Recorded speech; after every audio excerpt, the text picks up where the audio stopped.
स्थापित हो रहा है। राज मतलब दुनिया स्थापित हो रहा है। हाँ, पहले म्यूजिक को 1935 में 1935 ठीक है। मैंने नोट किया था आपको,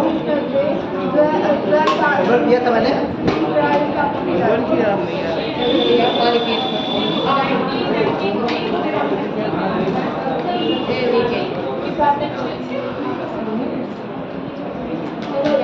अरे ये नहीं है भाई, बेकर का 5 मिनट लेगी तो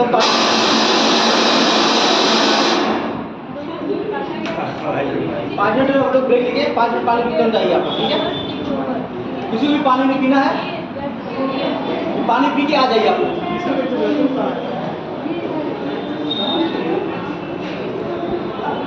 हाँ जी,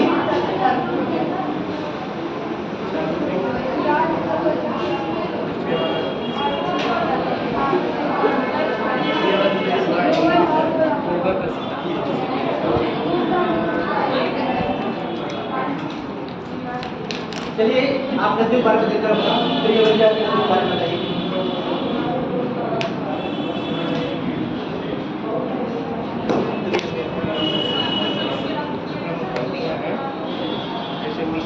उत्तरी अमेरिका के जो मुख्य नदियां उनके बारे में बताइए।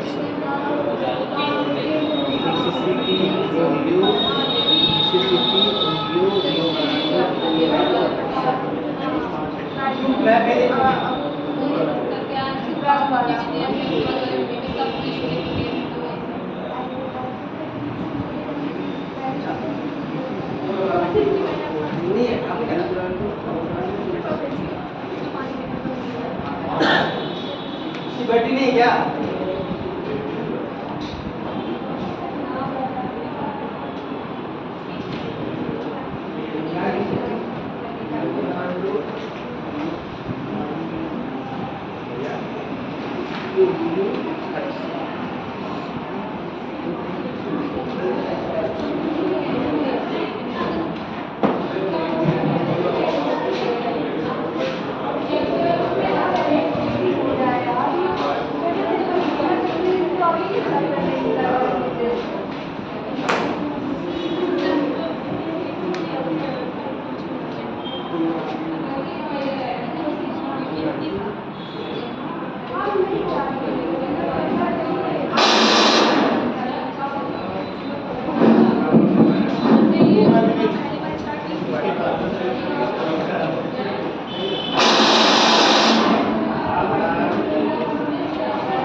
कोई भी मुझे बताए उत्तरी अमेरिका की जो नदियां हैं, अब बढ़िए उत्तरी अमेरिका की जो मुख्य नदियां हैं जो मैंने नोट किया था। हाँ, जिन्होंने अभी तक फोटो अपनी नहीं दी है वो फोटो मुझे यहाँ पे सबमिट कर दे। आप लोगों का आईडी कार्ड देना, ठीक है, वरना उसमें देर होगा। तो जिन्होंने अपना एक पासपोर्ट साइज फोटोग्राफ नहीं दिया वो आप लोग मुझे दे दीजिए, ठीक है। हाँ देखिए, अभी दे दीजिए, तुरंत लेके आइए आप।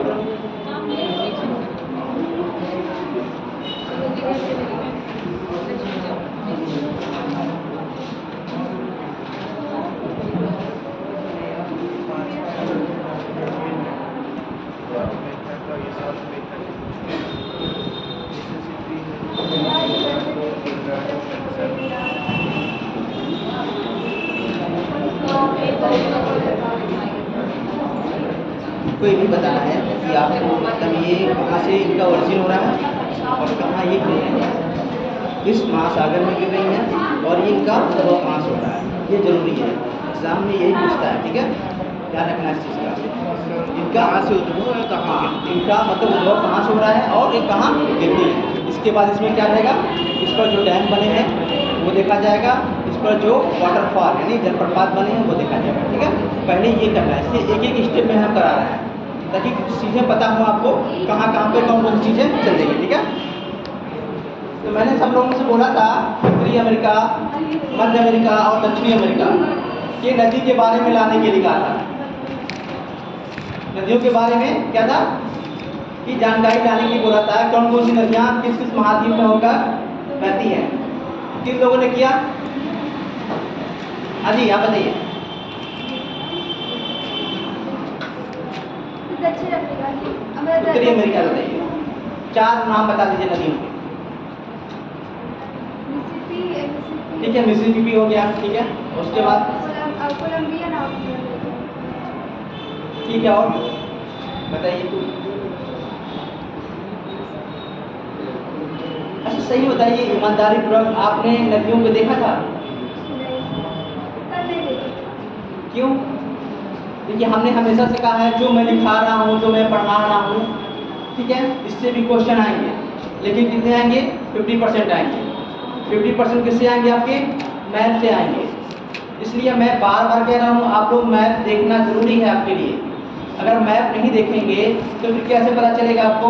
जैसे फॉर एग्जाम्पल कोई क्वेश्चन बन रहा है, बता रहे हैं आपको,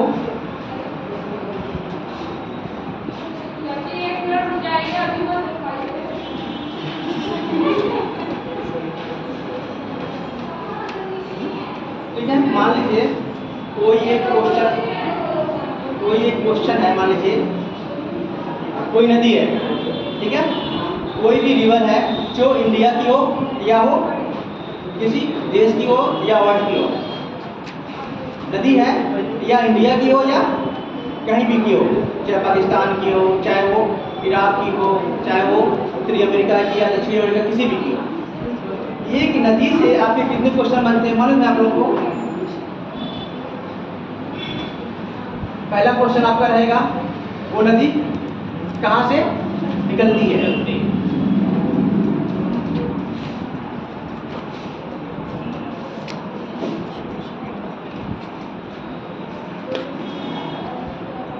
कहाँ से निकलती है, इसका ओरिजिन पूछ लिया। इसके बाद क्या पूछेगा आपको? वो कितने क्षेत्रों से होकर गुजरती है, क्षेत्र या प्रदेश, ठीक है।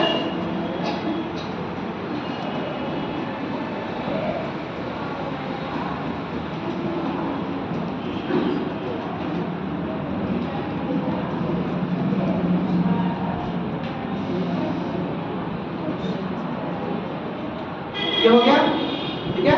फिर इसके बाद क्या पूछेगा? इसके बाद ये पूछेगा कि ये किसी भी राजधानी, अगर किसी राजधानी से गुजर रही है तो राजधानी का नाम पूछेगा। क्या पूछेगा? वो शहर का नाम पूछेगा। शहर का नाम पूछेगा, साथ में पूछेगा उसके राइट साइड में या लेफ्ट साइड में है, ठीक है।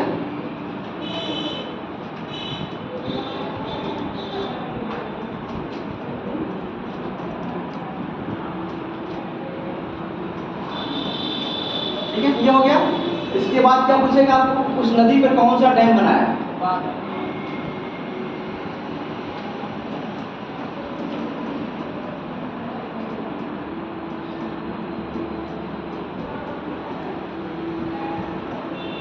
ये हुआ आपका, कितने क्वेश्चन हो गए? 4 हो गए, ठीक है। इसके बाद पूछेगा इस पर कौन सा जलप्रपात है?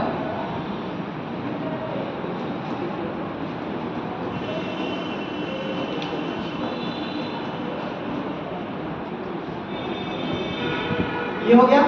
अगर मान लीजिए वो किसी राष्ट्रीय उद्यान, किसी नेशनल पार्क से होकर गुजरती है, हाँ सहायक नदी किसी नेशनल पार्क से गुजरती है, तो वही पूछेगा आपको किस नेशनल पार्क से होकर गुजर रही है।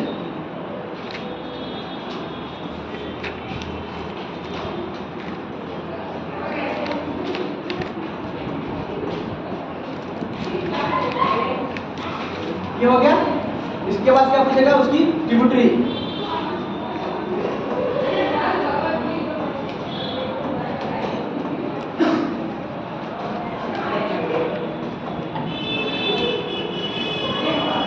ठीक है। फिर इसके बाद क्या पूछेगा? इसका मतलब कहाँ पे गिरती है।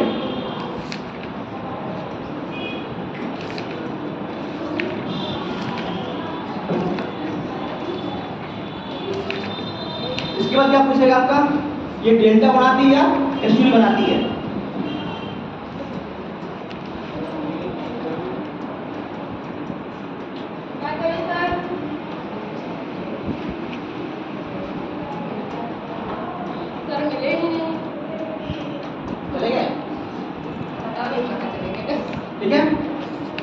ये हो गया। देखिए इस तरह कहाँ पे गिरती है, क्या क्या बनाती है, उसके बाद आपको ये सब चीज कितने क्वेश्चन बन गए आपसे एक नदी से, और भी बनेंगे। ये तो मैंने नोट लिखा है, इसलिए मैं बार बार आप लोगों को क्यों कह रहा हूँ, बार बार इतना प्रेशर क्यों दे रहा हूँ कि किसी नदी को देखिए, किसी पर्वत को देखिए, किसी मतलब झील को देखिए, ठीक है। इसमें कौन से झील से निकलती है भी बताना पड़ेगा आपको, किस झील से होकर गुजर रही है भी बताना पड़ेगा। तो इतने सारे क्वेश्चन बन गए आपके एक नदी से, ठीक है। तो आपको ये करना पड़ेगा हर हाल में। मतलब ये नहीं कि आप पढ़ के चले जाइए, ऐसा कुछ नहीं, आपको ये चीज़ें करनी पड़ेगी और बार बार करनी पड़ेगी। कोई भी एग्ज़ाम हो गया, चाहे आपका टेट हो गया, चाहे यूपी सीटेट हो गया, यूपी टेट हो गया, या बीएड कोई भी एग्ज़ाम हो, XYZ आपको जरूर पूछेगा। नदी पूछेगा, जैसे आपको भारत की नदियों के बारे में पूछेगा। भारत की नदियों के बारे में कितनी नदियाँ हमारी अक्सर देखा जाए तो बहुत सारी नदियाँ हैं। अगर रीजन के हिसाब से हमको बांट दे तो उत्तर पश्चिम वाली नदियाँ कौन सी होंगी? सिंधु वाली जो सहायक नदियाँ हैं कौन कौन सी हैं? झेलम, चिनाब, रावी, ब्यास, सतलज, 5 हैं। इनके बारे में जानना आपको बहुत जरूरी हो गया है। यह मतलब ये किसकी कहाँ कहाँ से उनका ओरिजिन होता है और कहाँ कहाँ ये गिरती, उन पर कौन कौन से डैम है। इसके बाद आता है आपका गंगा रिवर, ठीक है। गंगा रिवर की आपको ओरिजिन दिखाना है और वो कहाँ गिरती है और कितने राज्यों से वो गुजरती है, ये बताना आपको। उसके बाद इसकी ट्रिब्यूटरी बतानी है। इसकी ट्रिब्यूटरी में सबसे बड़ी ट्रिब्यूटरी कौन सी है? गंगा की सबसे बड़ी ट्रिब्यूटरी कौन सी है? यमुना है। यमुना उसकी किस साइड से मिलती है? उसे लेफ्ट साइड से मिलती है, राइट साइड से मिलती है। जिस तरफ अगर नदी का बहाव उस तरफ हम मुंह खड़ा की तरह मतलब खड़े हो जाते हैं तो उसके बाद जो हमारी रस मिलेगी, जगह मिलेगी, ठीक है। इसके बाद आपको फिर उत्तर पूर्वी भारत में जाना है, वहाँ ब्रह्मपुत्र है, ब्रह्मपुत्र रिवर है, उसका भी इस तरह देखना है, उसकी ट्रिब्यूटरी देखनी है वो कहाँ कहाँ से निकल रही है। फिर उसके बाद दक्षिण भारत में आ जानी है हमको, जिसमें महानदी, कृष्णा, गोदावरी, ठीक है, ये मतलब कावेरी वगैरह, ये सब चीज़ें एक साइड से देखते जाएंगे आप लोग तो क्या हुआ, ये चीज़ें मिलती जाएंगी आपको। इनका ओरिजिन सब पूछता है तो क्वेश्चन आपको यहाँ से मिलेंगे। इसलिए बार बार हम आपसे कह रहे हैं कि नदियों को देखिए आप लोग। नदी से देखने से होता है कि आपके 2-3 क्वेश्चन तैयार हो जाएंगे, ठीक है। अब कल टेस्ट भी आप लोगों का है, कल टेस्ट है तो उसके लिए तैयारी कर लीजिए। हमने बताया था वही अक्षांश देशांतर वाला, वो कौन कौन से हैं, देश पर स्थित हैं, और मैंने बता दिया उत्तरी अमेरिका, दक्षिणी अमेरिका के देश हैं, उसी स्पर्श करने वाली कौन कौन सी सीमा रेखा है, देश का सीमा रेखा देख लीजिएगा आप लोग, हाँ, ठीक है। उसके बाद मैंने बताया था आपको ज्वालामुखी है और उस कौन सी देश में कौन सी ज्वालामुखी स्थित है, वो मिलान करने के लिए है। हाँ वो अभी हम देख लेंगे, ठीक है। ये चीज़ हम बताया था, सुन लीजिए आप लोग, चेष्टा है, ठीक है, हो गया। इसके बाद हमने बताया था आपको, देखिए मैप से 2 क्वेश्चन है, उसके बाद ग्रहों से 2 क्वेश्चन है, ठीक है, और उसके बाद पृथ्वी की आंतरिक संरचना से मैंने बताया था कौन कौन लेयर कौन से डिवाइड करती है और उसका औसत घनत्व कितना है, सब चीज़ें ये देख लेना आपको। बस ऐसे ही 10 क्वेश्चन है, 10 ज्योग्राफी के, 10 हिस्ट्री के, 10 इंडियन पॉलिटी के, 30 क्वेश्चन होंगे आप लोग के, तो वो देखना आपको। कल टेस्ट है, ध्यान रखिएगा, उसको अच्छे से करिएगा, ध्यानपूर्वक करिएगा, ठीक है। तो चलिए कल, लेकिन हाँ जरूर मैं आप लोग देखिए, और किताबों के बारे में, किताबें पढ़ रहे हैं आप लोग, कौन सी किताब पढ़ रहे थे आप लोग? मैथ्स वाला एनसीईआरटी, ठीक है, बढ़िया है। और ठीक है, बढ़िया है, और एनसीईआरटी साथ में है ना, ठीक है। एनसीईआरटी और जो एक बुक आती है, दोनों साथ में है। हाँ ठीक हो गई सर ये एनसीईआरटी ये है, ये महत्व। हाँ ठीक है, भी बेहतर कास्टों वाली है ना, हाँ ठीक है। और बाकी किसी को, और किसी को तब इसका ये जो समग्र अध्ययन आता है वो भी ले लें? नहीं, इसको पढ़ लीजिए, इसके बाद आपको कुछ बच रहा है, आपका दिमाग अच्छे से बढ़िया से काम करना शुरू कर देगा, उसके बाद किताबें आप पढ़ सकते हो। इसके अलावा भी बहुत सारी किताबें हैं मार्केट में, ठीक है।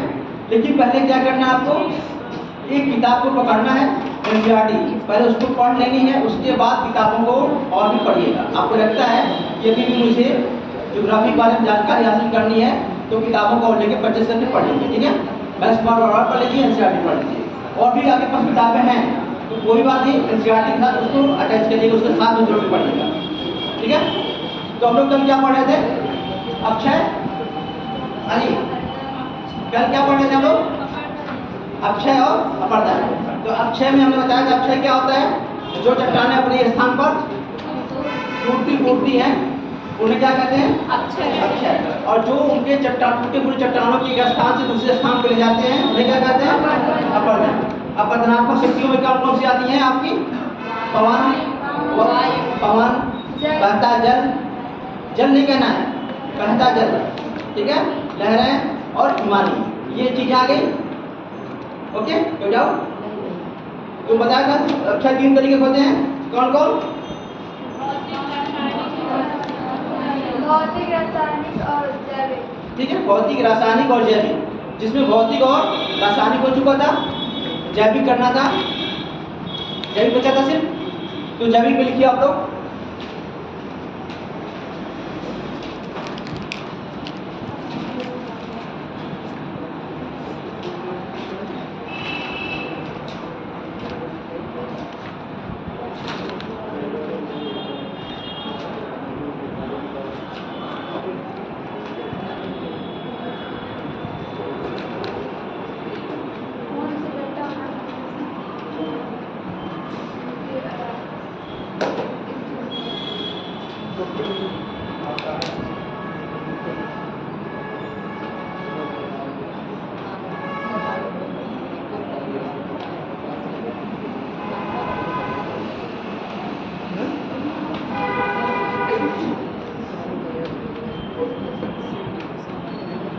जैविक अक्षय में लिखिए, जैविक अक्षय में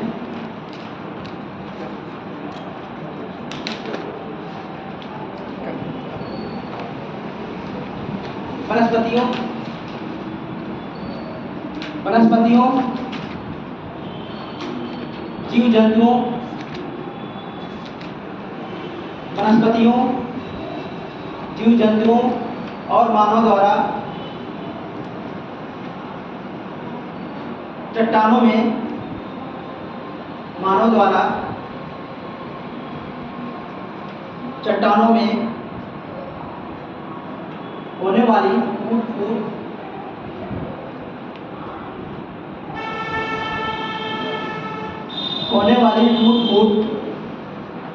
को जैविक अक्षय कहते हैं।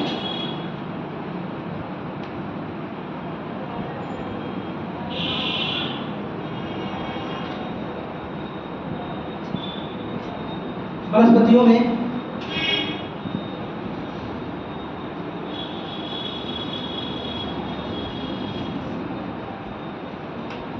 कई पेड़ पौधे, वनस्पतियों में कई पेड़ पौधे चट्टानों की दरारों में उग जाते हैं।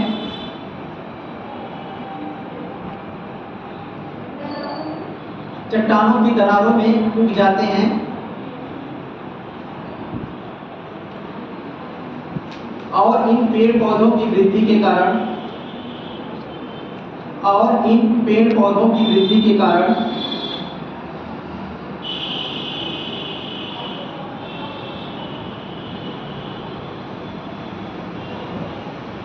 चट्टानों की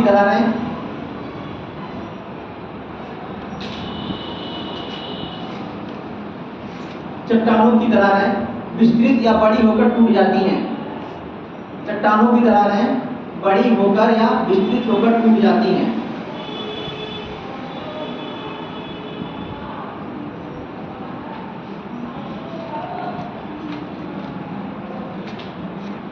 जीव जंतुओं में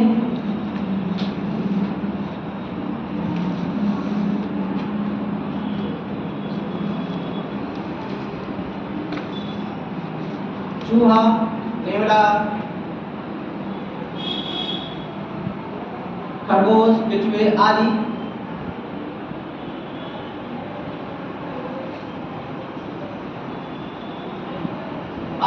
अपने निवास के लिए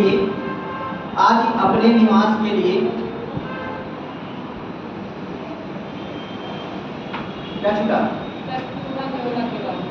खरगोश आदि अपने निवास के लिए चट्टानों को खोदकर चट्टानों को खोदकर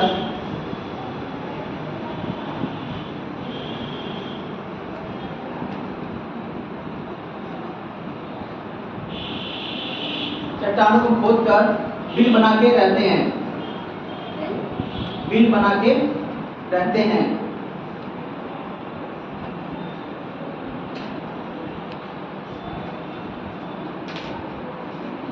इससे चट्टानों में टूट फूट होती है, जिससे चट्टानों में टूट फूट होती है।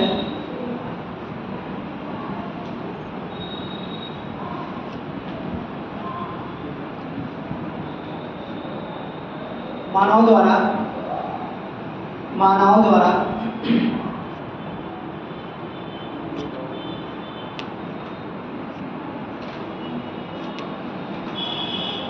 कृषि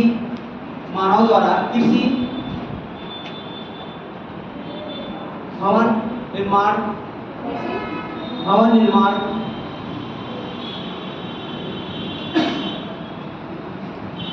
सड़क एवं सुरंगें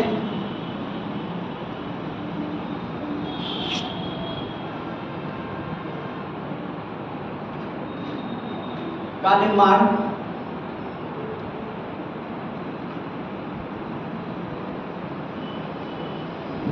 एवं खदानें के निर्माण से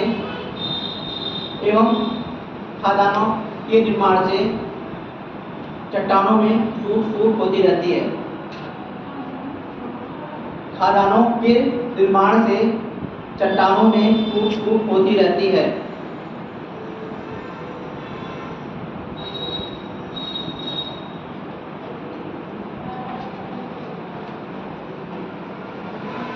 ठीक है। और चट्टानों अक्षय से क्या होता है? अक्षय का अगर बढ़िया से उदाहरण दिया जाए, इसके लाभ क्या होते हैं अक्षय से? तो मृदा का क्या होता है? निर्माण होता है। ठीक है। तो ये अक्षय आपका था ये। ठीक है। इसको आप लोग लिख सकते हैं ना अच्छे से? कोई पूछेगा तो आप बता सकते हैं, नहीं बता सकते हैं?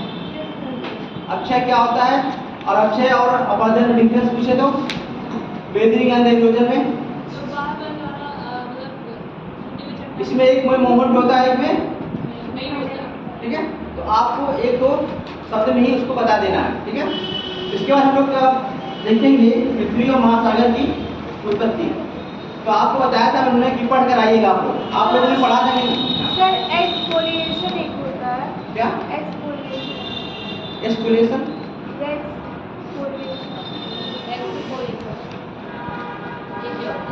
वैसे क्या होता है? एक्सप्लोरेशन कहीं दिखाई मुझे। मैंने क्या बोला था आप लोगों से कल कि महाद्वीप और महासागर के उत्पत्ति के बारे में पढ़ के आना। तो आप लोगों ने कुछ पढ़ा था नहीं पढ़ा? अगर पढ़ेंगे नहीं तो कैसे? आपने पढ़ा था? हाँ। देखिए आप लोग इस तरह लापरवाही मत करिए, टाइम कब निकल जाएगा पता नहीं चलेगा। इसलिए आप लोग सच बताइए, सीरियस है कि नहीं पीएससी के लिए? सीरियस है तो थोड़ा सा पढ़िए। मतलब ये नहीं कि टाइम खाली यहाँ पास करने के बाद आया करिए आप लोग। तो ये थोड़ा सा ये लगे कि हाँ आप लोग यूपीएससी एस्पायरेंट स्टूडेंट हैं, जो भी चीज़ें हैं ऐसा लगे कि चेहरे से ही पता चले कि बात भी करें तो फालतू चीज़ें की नहीं, बात करें तो पढ़ाई लिखाई की बातें करें। ठीक है। क्योंकि टाइम आपके पास नहीं है। बाकी खेलने कूदने के लिए टाइम है, लोगों के पास खेल कूद रहे हैं, लेकिन आप लोग क्या उनसे अलग होना चाहते हैं ना, थोड़ा डिफरेंट दिखना चाहते हैं, तो फिर उनकी तरह भी टाइम आपको नहीं देना। मतलब टाइम आपको यहाँ पर अच्छा से देना है। एक कमरे में क्या होना, बंद होना है। तो ध्यान रखिए इस चीज़ को लेकर आप लोग भी थोड़ा सा सीरियस होइए, मेहनत करिए। नहीं हम चाह रहे हैं कि इतना ज़्यादा हमारा 12 घंटा पढ़िए, आप लोग मैक्सिमम 6 घंटा पढ़ लीजिए। 6 घंटा ही बहुत काफ़ी है। जब आपको किताबों से दोस्ती हो जाएगी उसके बाद आप तुम किताब नहीं छोड़ना चाहेंगे कि और पढ़ लें, एक चैप्टर और पढ़ लें और पढ़ लें, सिलेक्शन जल्दी ले लें।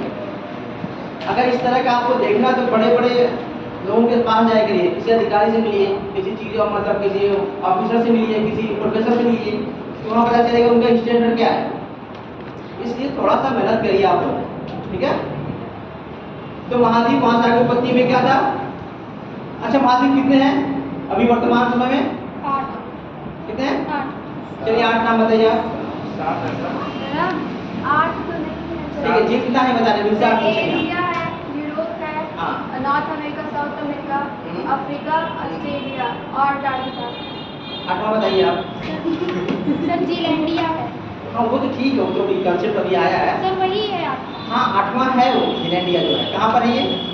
सर ये न्यूजीलैंड के आसपास। हाँ ठीक है, वो अभी क्या है, उसको सागर के नीचे ही है, ठीक है। वो ऊपर आया नहीं। पेपर में पढ़ के और न्यूज़ में भी पढ़ के। हाँ वो है, करंट का है, मतलब वो जनरल में छपा है, ठीक है।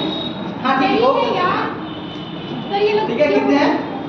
7 है अभी। क्या करेंगे? अच्छा क्या करेंगे हम लोग? लिखते समय क्या लिखेंगे?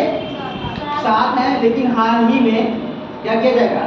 हाल ही में एक जीलैंडिया को भी महाद्वीप के साथ जोड़ा जाएगा, ठीक है। ऐसा किया जाएगा। उसमें पहले लिखेंगे, क्या लिखेंगे हम लोग? विश्व में, संसार में कितने महाद्वीप हैं? 7 महाद्वीप हैं, लेकिन हाल ही में क्या किया जाएगा? अभी जीलैंडिया को जोड़ा गया है, जो 8 है, ठीक है। इस तरह किया जाएगा, ऐसा नहीं पहले, ठीक है। अब कितने महासागर हैं? कितने हैं? 5। चलिए 5 में बताइए आप। इस रो से कोई बताइए 5। चलिए 2 बताइए आप। पैसिफिक है, आर्कटिक है, अटलांटिक है। ये तो महासागर महासागर जो नाम है। हाँ हाँ तो पैसिफिक है, आर्कटिक है, अंटार्कटिक है, इंडियन ओशियन है और एक अंटार्कटिक है। ये तो महासागर प्रकार होता है। हाँ ठीक ठीक, आप बताइए। हाँ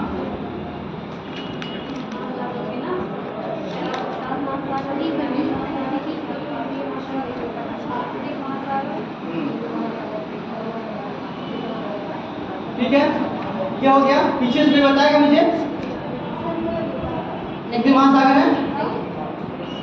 आप बताइए।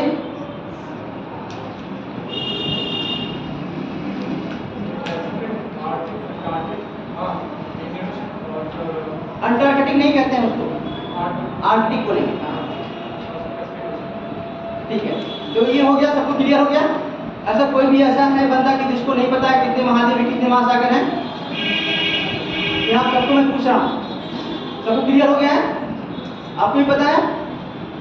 आपसे पूछ रहा हूँ, जो पीछे बैठी है। हाँ क्लियर है कितने महाद्वीप कितने महासागर हैं? ऐसा ना हो कि कोई आए पूछे, आपसे पूछे कितने महाद्वीप है कितने महासागर हैं, तो आप यही नहीं बता पाए, ठीक है। ये छोटी छोटी चीजें हैं, इनको भी जानना जरूरी होता है, ठीक है। तो शुरुआत में ऐसा हुआ, बहुत सारे विद्वानों ने आए और अपने अपने सिद्धांत लेकर गए, अपनी अपनी परिकल्पना दे गए कि महासागर और महाद्वीप की उत्पत्ति कैसे हुई। जिसमें आपके पहले आए थे सुलास महोदय, पोलिन आए थे, पहले पोलिन थे। उन्होंने किया क्या था कि पृथ्वी गर्म थी, वो ठंडी हुई, गर्म थी वो ठंडी हुई, ठंडी होने की वजह से कहीं पर वो उसका धंस गया, कहीं उसका उभार हो गया, कहीं वो गड्ढा बन गया, कहीं वो ऊंचा उठ गया। जो ऊंचे उठ गए वो क्या होंगे? महाद्वीप कहलाए, और जो गड्ढे बन गए वो महासागर कहलाए। इसके बाद आते हैं सोलास महोदय। सोलास कहते हैं कि नहीं, ऐसा नहीं, वो कहते हैं कि नहीं, पृथ्वी गर्म थी, उसके बाद वायुमंडलीय दाब हो, जहाँ पर उसका दबाव ज़्यादा पड़ा वायुमंडल का, वहाँ पर वो क्या हो गया? गड्ढा बन गया, और जहाँ पर वायुमंडलीय दबाव कम पड़ा वहाँ पर वो ऊंचा हो गया। जो गड्ढे हो गए वो महासागर हो गए, और जो ऊंचे हो गए वो क्या कहलाए? आपके महाद्वीप कहलाए, ठीक है। इसके बाद आते हैं आपके लोथियन गिरी, ठीक है। उनका चतुष्फलक सिद्धांत है लोथियन गिरी का। तो वो भी क्या कहते हैं कि नहीं, ऐसा नहीं है। वो कहते हैं कि पृथ्वी एक गोल थी, उसके बाद चारों तरफ से उसका दबाव पड़ा, चारों तरफ से दबाव पड़ा उसके चारों, पृथ्वी की तरफ से जो दबाव पड़ा, जहाँ जहाँ गड्ढे बन गए, ठीक है, वहाँ वहाँ पर वो महासागर हो गए, और जहाँ जहाँ ऊंचे भाग हो गए वो क्या हो गए? आपके महाद्वीप हो गए। तो ये मतलब ये परिकल्पना चलती रही, अपने दिमाग से लोग कहते रहे और चीज़ें बनाते रहे, ये प्राचीन काल में। फिर उसके बाद आते हैं टेलर साहब, या भी टेलर आते हैं, वो भी यही कहते हैं कि नहीं, वो भी कहते हैं कि ऐसा नहीं, कुछ नहीं।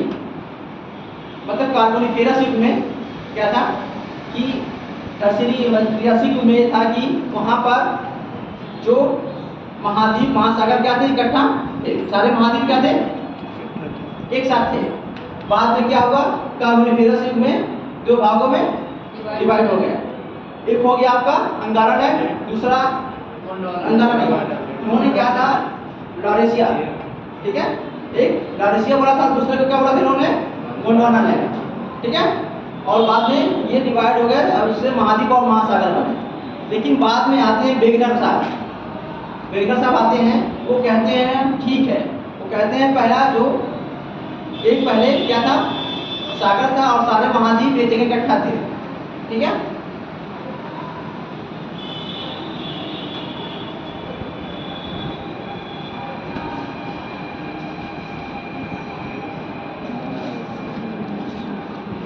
जैसे ये हमारा पृथ्वी हो गई, ठीक है, और मान लीजिए कोई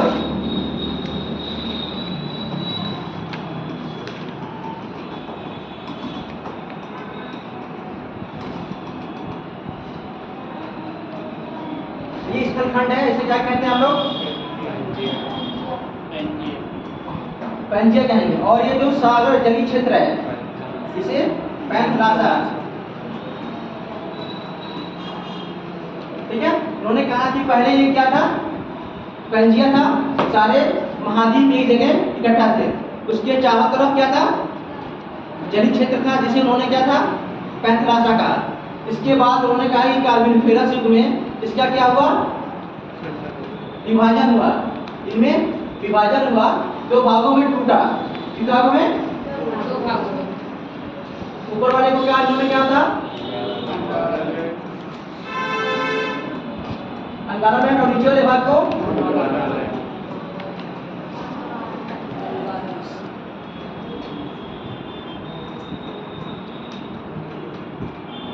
ठीक है। इसके बाद जब दोनों का क्या हुआ, फिर उसके बाद आपका कार्बोनिफेरस युग में टूटा।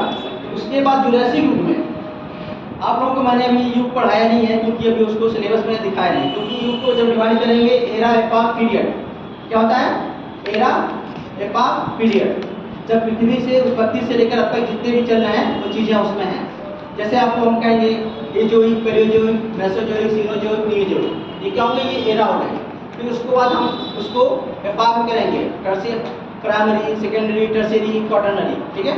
उसके बाद फिर जुरासिक, कार्बोनिफेरस, फिर त्रियासिक, ये सब करते रहेंगे अलग अलग, उसका अलग अलग सब डिवीजन। वो हम किसी टाइम मिलेगा तो हम अलग से आप लोगों को लिखवा देंगे, ठीक है। तो जुरासिक युग में क्या हुआ, इसका विखंडन हुआ, किसका, गोंडवाना लैंड का। जब गोंडवाना लैंड का विखंडन हुआ तो क्या हुआ उसमें आपका नहीं, ये तो है ही नहीं, विभाजन हुआ तो ब्रिटिश सागर हो चुका था। जब दोनों क्या हुआ विभाजन हुआ तो ब्रिटिश सागर का निर्माण हो गई। पिछली भूषण नदी की, भूषण नदी क्या होती है, जियोसिंक्लाइन क्या होता है, भूषण नदी क्या होती है, एक सकरी उथली जलीय क्षेत्र होता है। जियोसिंक्लाइन मतलब सकरी उथली जलीय क्षेत्र होता है, ठीक है। तो उसमें वो हो चुका था। उसके बाद जब ये जुरासिक युग में गोंडवाना लैंड का विभाजन हुआ तो उसमें कौन कौन से देश मतलब महाद्वीप बने, दक्षिण अमेरिका, अफ्रीका और भारतीय प्रायद्वीप, उसके बाद ऑस्ट्रेलिया, ये सब बने। उसका और अंगारा लैंड में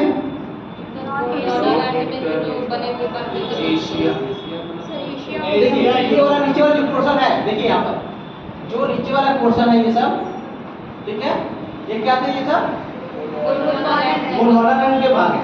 ध्यान रखिएगा, ये दक्षिण अमेरिका, अफ्रीका, भारतीय प्रायद्वीप और ये ऑस्ट्रेलिया, ये क्या थे आपके गोंडवाना लैंड की। उसके बाद आपका जो अंगारा लैंड का भाग था वो आपका नॉर्थ अमेरिका, यूरोप, एशिया, ठीक है, ये आपके क्या थे अंगारा लैंड के भाग थे।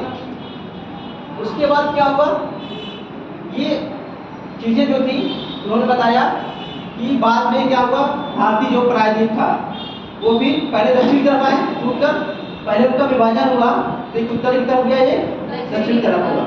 लेकिन उन्होंने कहा कि भारतीय प्रायद्वीप का फिर उत्तर की तरफ खिसकाव हुआ। उसके बाद क्या हुआ कि वे जो प्लेट थी वहाँ से अंगारा लैंड वाला जो था आपका यूरोप और एशिया का, उससे टकराव हुआ, ठीक है। उसके बाद वो हिमालय की उत्पत्ति हुई, इन्होंने ऐसा कहा, ठीक है। और इन्होंने कहा कि अभी भी क्या है, ऊपर की तरफ इनका खिसकाव हो रहा है, क्योंकि भूमध्य रेखी क्षेत्र जो है, भूमध्य विषुवत रेखी क्षेत्र, उसमें क्या है, अपसारी बल ज़्यादा लग रहा है। ये तो ये कहाँ जा रहे हैं, ऊपर की तरफ जा रहे हैं, फिर ऊपर से नीचे की तरफ आ रहे हैं, इनके मूवमेंट के कारण। हाँ, बाहर की तरफ जा रहे हैं ये, ठीक है। फिर उत्तरी ध्रुव से दक्षिण तरफ, दक्षिण ध्रुव से भूमध्य रेखा की तरफ आ रहे हैं। सर जो ऊपर से नीचे आ रहे हो, जैसे ऊपर से नीचे जैसे- अपसारी बोलते हैं, तो नीचे से नहीं, अपसारी मतलब क्या होता है, अपसारी और अभिसारी बल, कोई मुझे बताए, ऊपर जाना ना। अपसारी और अभिसारी सर अपसारी बाहर की मतलब तरफ, बाहर की तरफ निकल। मतलब जो बाहर की तरफ बल लगता है, मतलब बाहर की तरफ फेंक रहा है। अभिसारी मतलब क्या होता है, अंदर की तरफ। जैसे हम लोग दूध से क्रीम निकालते हैं, किस बल पे काम करता है वो, अपसारी। अपसारी में करता है, क्योंकि वो क्या करता है, उसको बाहर फेंकता है। अपसारी में बाहर तरफ क्रीम फेंकता है ना, तो वो चीजें यहाँ पर भी होगी, तो वो मूवमेंट जो हो रहा है इसकी वजह से हो रहा है, ठीक है। तो ये बेगनर साहब ने दिया। इसके बाद क्या आता है, प्लेट टेक्टोनिक थ्योरी आती है। ये भी इनका कुछ दिन चला, लेकिन क्या हुआ, किसी का संतोषजनक नहीं हो पाया था।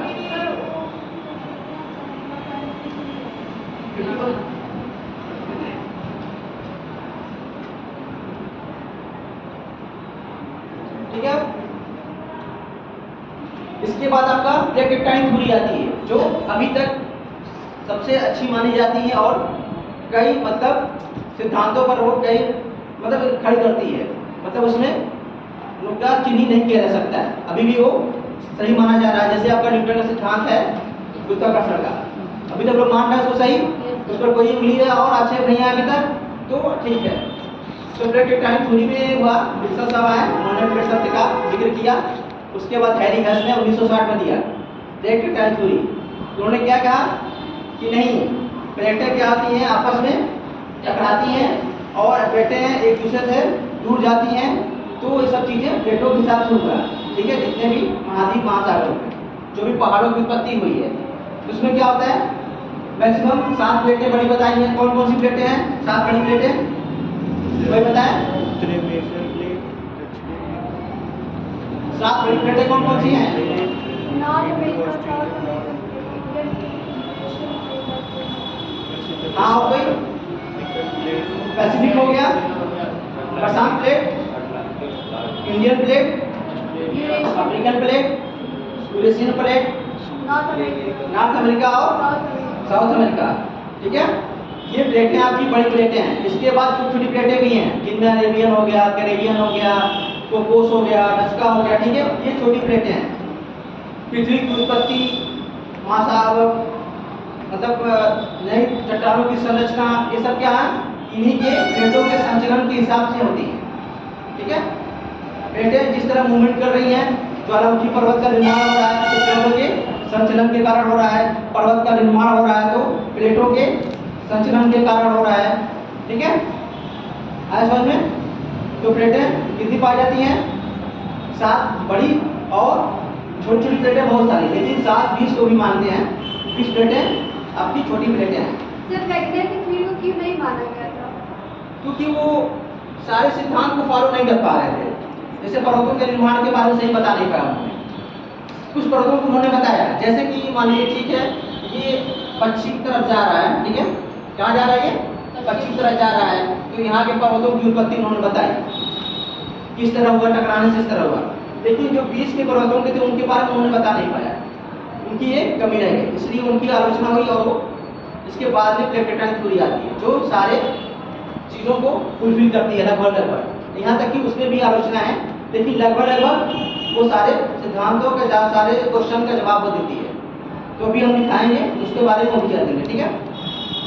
तो 7 प्लेटें बड़ी हो गई और छोटी प्लेटें हैं, तो जितने भी पर्वत का निर्माण हो रहा है तो प्लेटों के क्या हुआ, टकराने से एक दूसरे के संचरण मतलब अभिसरण से एक दूसरे के बाहर जाने से, और एक दूसरे कन्वर्जन जो होता है, ठीक है। मान लीजिए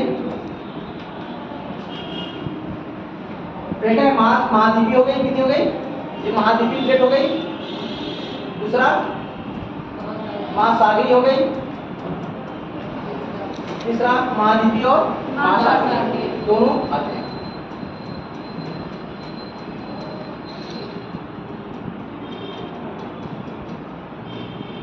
ठीक है, ये प्लेटर 3 हो गई। इसके बाद फिर कहा जाता है इनका संरचना का प्लेटर क्या है, मतलब प्लेटों के टकराने की वजह से कितना उनका होता है, मतलब कितनी तरीके से टकराती हैं प्लेटें। तो कितनी तरीके से टकराती हैं, 3 तरीके से। कौन है पहला,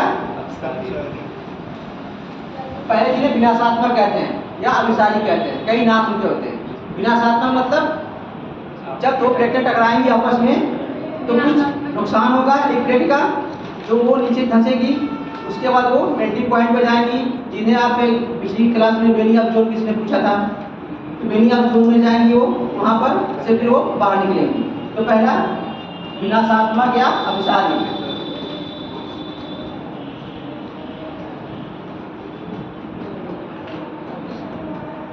दूसरा आपका क्या होगा, जब दो प्लेटें क्या होंगी एक दूसरे से दूर जाएंगी, तो दूर जाएंगी तब क्या होगा, मैग्मा बाहर निकलेगा, तो उसके अगल बगल क्या होगा, जमा होगा।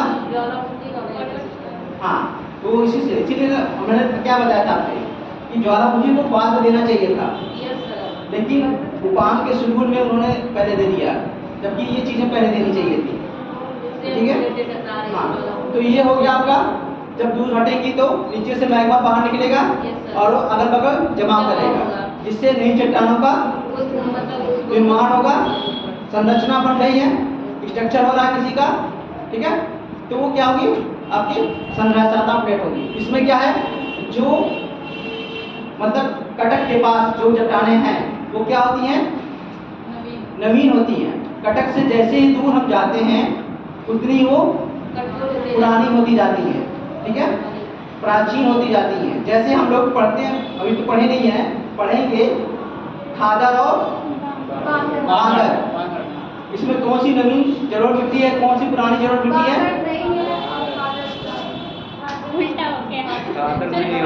आप इसे एक बार फिर से पढ़िए, आप पढ़ी तो हैं, लेकिन क्या हो रहा है, आप जल्दी जल्दी पढ़ के निकल गई हैं, इसलिए आंसर तो दे रही हैं आप, लेकिन उल्टा हो जा रहा है उसका। ठीक है, खादर क्या है, नई मिट्टी है, उपजाऊ नई मिट्टी है, और बांगर क्या है आपकी, पुरानी है। ठीक है, तो सेम वही चीजें हैं यहाँ पर। जब जो कटक के नजदीक होंगी वो चट्टानें नहीं होंगी, जो कटक से दूर होंगी वो क्या होंगी, पुरानी होंगी। तो इन्हें संरचना यानी संरचना का निर्माण हो रहा है, इन्हें संरचनात्मक कहेंगे।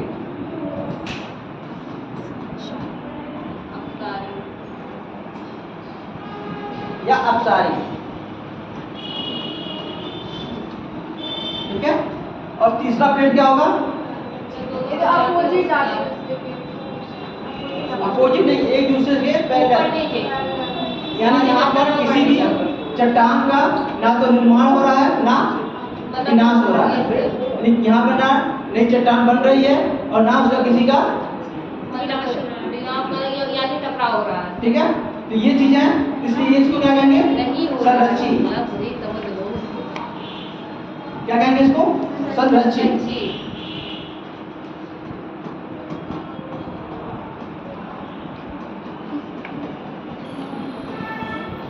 ठीक है, ये चीजें हो गई। अब देखिए ये है, अब इनका टकराव भी कैसे होता है, इन प्लेटों का टकराव। जैसे महाद्वीपी प्लेट टकराती हैं, महाद्वीप और महाद्वीपी, क्योंकि प्लेटें कितनी महाद्वीपी होती हैं, महासागरी और महाद्वीपी और महासागरी दोनों का होता है। ठीक है, दो प्लेटें हैं, एक महाद्वीप है एक महाद्वीप, इन दोनों महाद्वीप है, दोनों क्या है, दोनों महाद्वीपी प्लेट है, दोनों टकरा रही हैं। फॉर एग्जाम्पल जैसे इंडियन प्लेट, भारतीय प्लेट किससे टकरा रही है, यूरेशियन प्लेट से। दोनों क्या है, महाद्वीपी हैं। ठीक है, इससे आपका हिमालय की उत्पत्ति हुई। ठीक है, उसके बाद दूसरा महासागरी और महाद्वीपी, महासागरी और महाद्वीपी।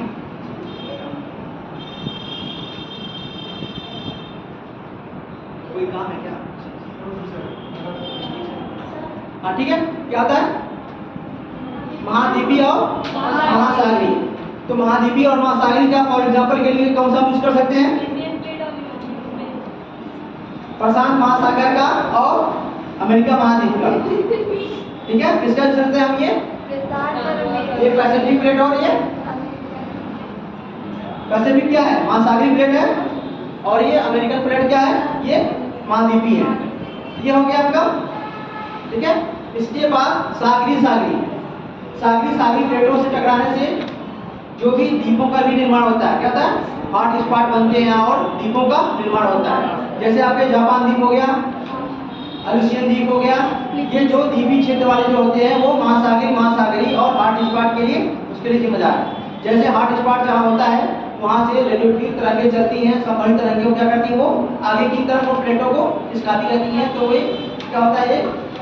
मालानुमा संरचना बनती है। जैसे अल्यूशियन वाला आप देखेंगे यहाँ पर, ये देखिए ये बना हुआ, और जापान का भी देखेंगे तो ये बना हुआ।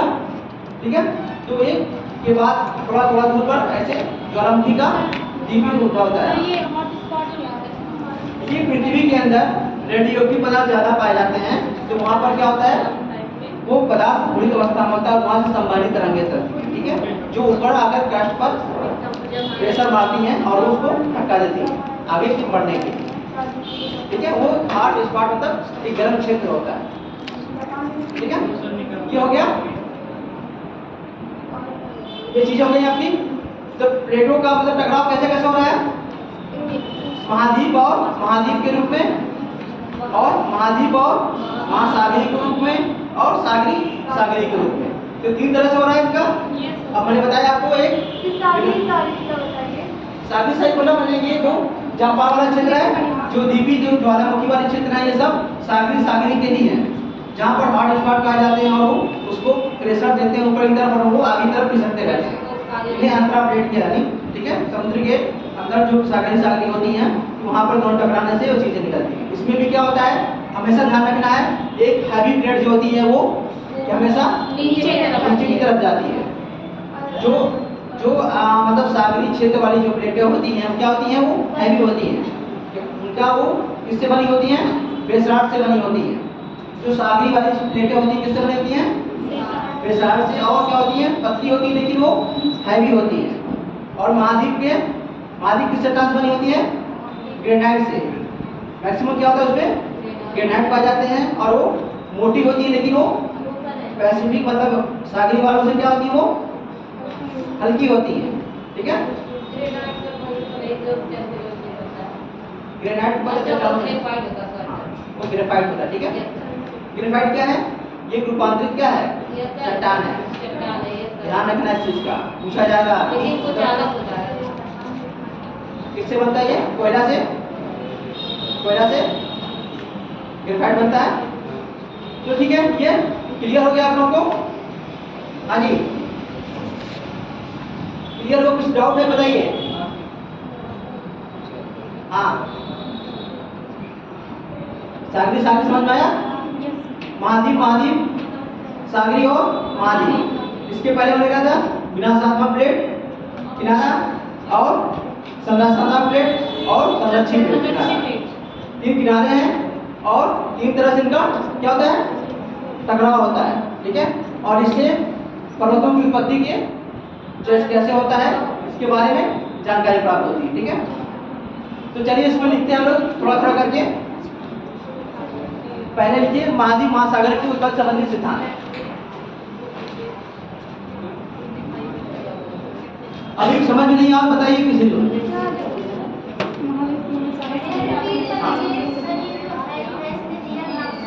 हाँ,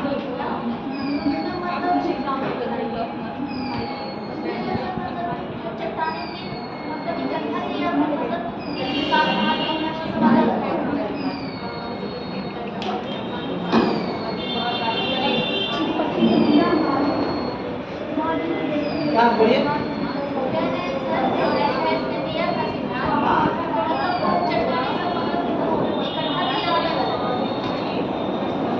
चट्टानों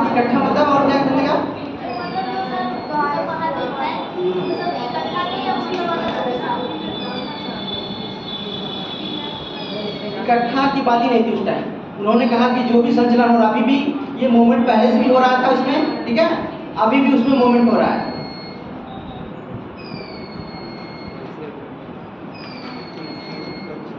पूछो पूछो। ये पेंजिया क्या बात कर रही ना?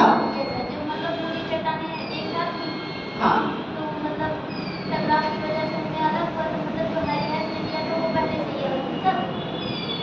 पहले से अलग होती जब टका होता जैसे उसमें उन्होंने मेंशन तो नहीं किया है, लेकिन अगर ऐसे रखता है तो वो भी क्या है कि ये चीज़ों की हैरियस ने न्यूटन के प्रश्न का सिद्धांत दिया था, ठीक है, यानी कैसे उन पर रुक गए ही नहीं।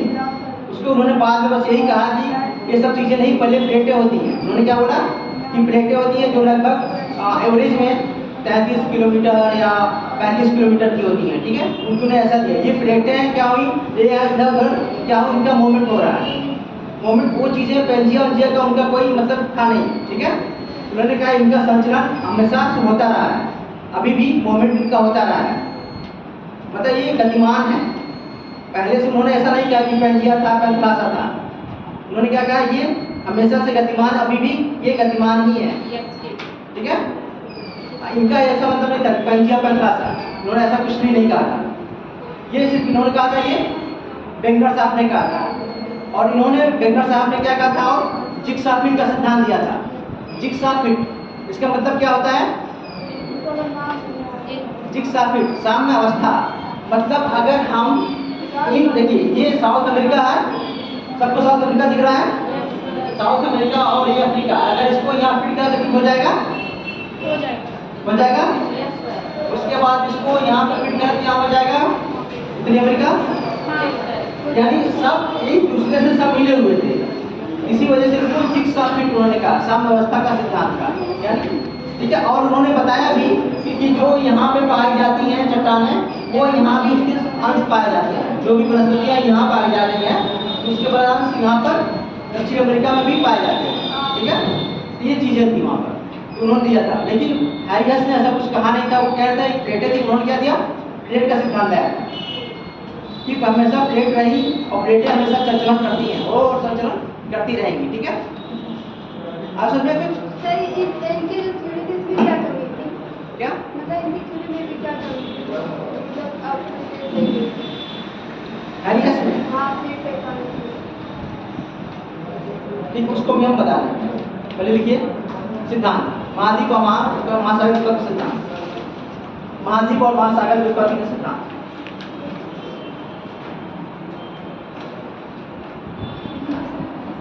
महाद्वीप और महासागर व्युत्पत्ति का सिद्धांत।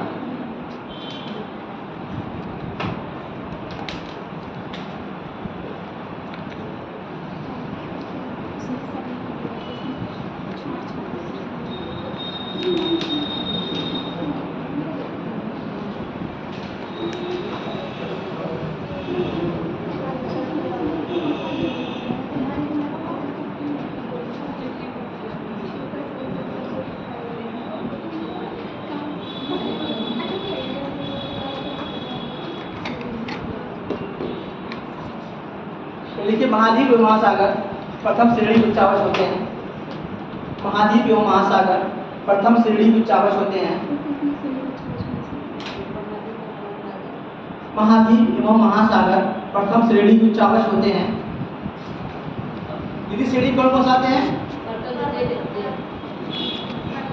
पर्वत पठार और पृथ्वी में हवा और जल, यानी बाहरी शक्तियों द्वारा निर्मित स्थलाकृतियां, ये देना आप लोग।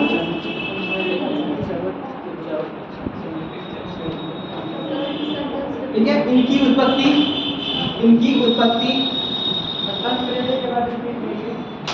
महाद्वीप एवं महासागर प्रथम श्रेणी उच्चावच में आते हैं। इनकी उत्पत्ति, विकास एवं विस्तार, इनकी उत्पत्ति, विकास एवं विस्तार,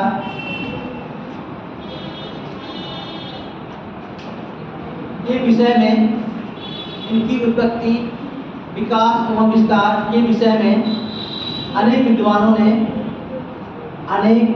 ने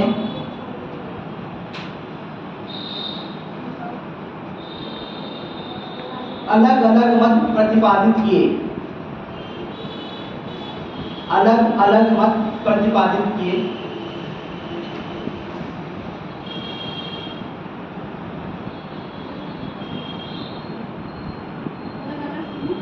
मत प्रतिपादित किए।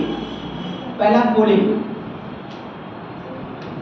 या केल्विन, केल्विन पहले लिखिए केल्विन के अनुसार, केल्विन के अनुसार, केल्विन के अनुसार केल्विन के अनुसार पृथ्वी के शीतल, पृथ्वी के शीतल, पृथ्वी के शीतल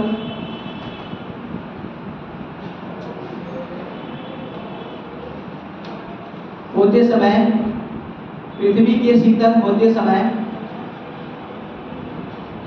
संकुचन के कारण, पृथ्वी के शीतल होते समय संकुचन के कारण इसका कुछ भाग ऊंचा रह गया, इसका कुछ भाग ऊंचा रह गया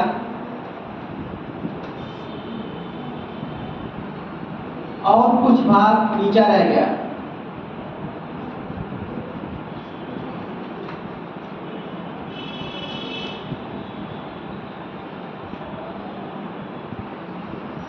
इस प्रकार ऊंचे उठे भाग से महाद्वीप, इस प्रकार ऊंचे उठे भाग से महाद्वीप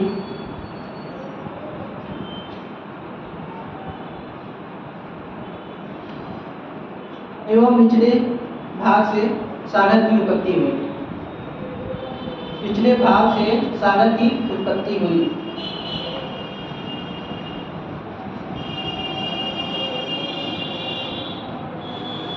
अगला सोलास के अनुसार, सोलास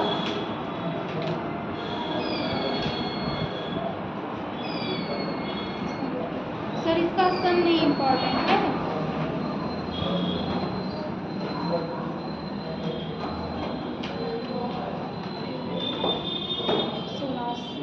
सोलास के अनुसार इनका सर क्यों मान नहीं हुआ था? मतलब इनकी क्या कमियां थी? क्या इनकी कमियां क्या? ऐसे कोई मतलब मान लेगा तो कैसे मान लेगा? कुछ प्रूफ देना चाहिए ना उनको।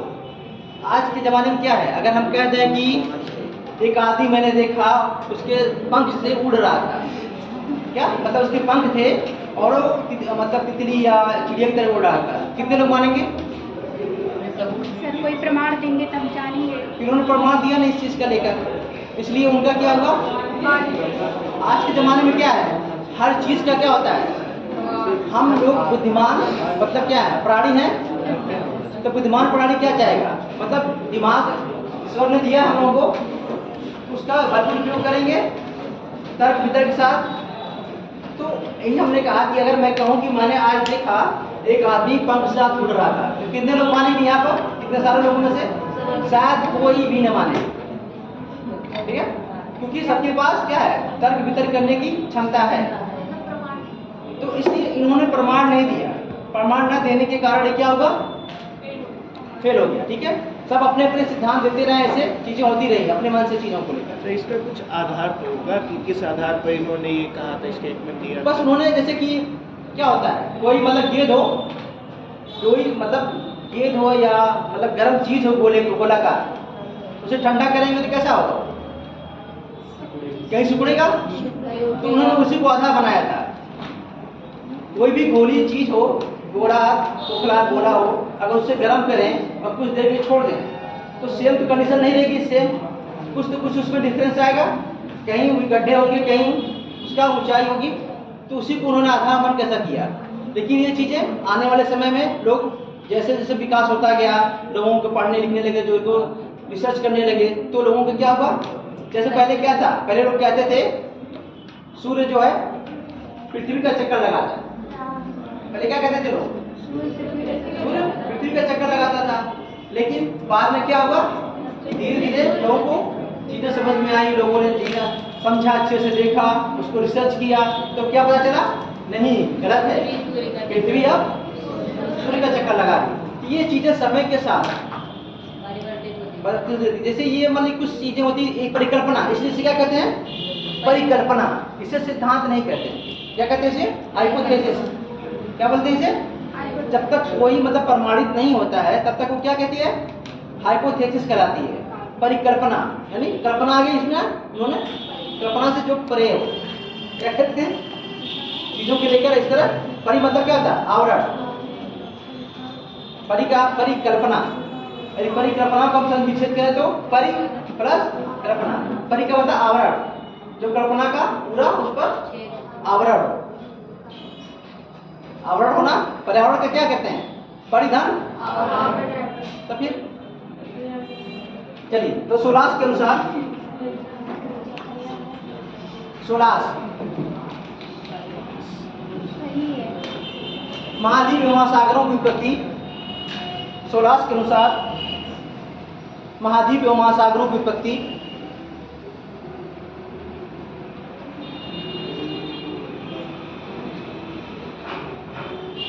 एवं वितरण, सोलास के अनुसार महाद्वीप एवं महासागरों की उत्पत्ति एवं वितरण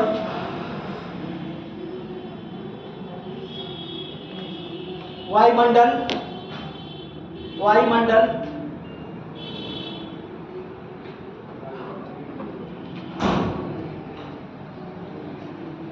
के दबाव के असमानता के कारण हुई। वायुमंडल के दबाव के असमानता के कारण हुई।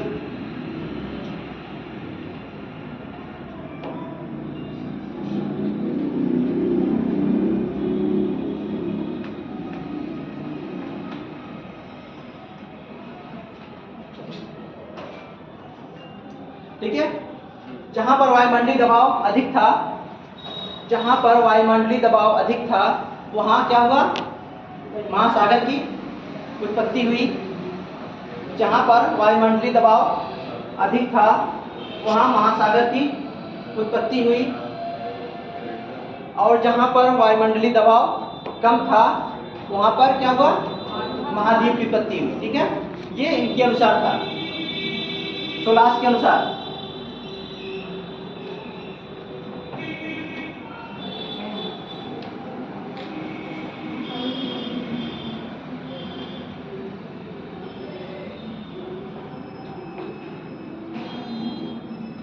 लैपवर्थ एवं लव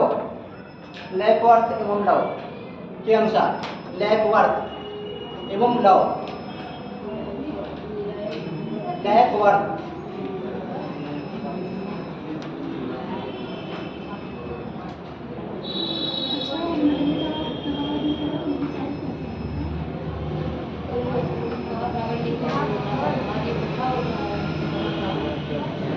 लव के अनुसार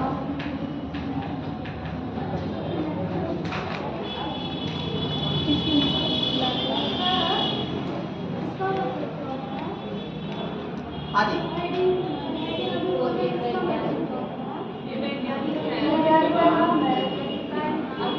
क्या ये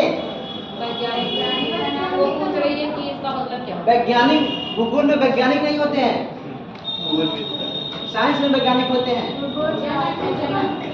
भूगोलवेत्ता होते हैं। क्या होते हैं? आप क्या कहेंगे? भूगोलवेत्ता बोलेंगे, वैज्ञानिक नहीं बोला जाता है। ठीक है, अब आप मतलब समाजशास्त्र में क्या कहेंगे? समाजशास्त्री कहेंगे, उनको वहाँ वैज्ञानिक नहीं। ठीक है, ध्यान रखना, समाज में हर सब्जेक्ट के साथ कुछ चीजें बदलती रहती हैं। तो भूगोलवेत्ता, ये भूगोलवेत्ता के अनुसार। ठीक है,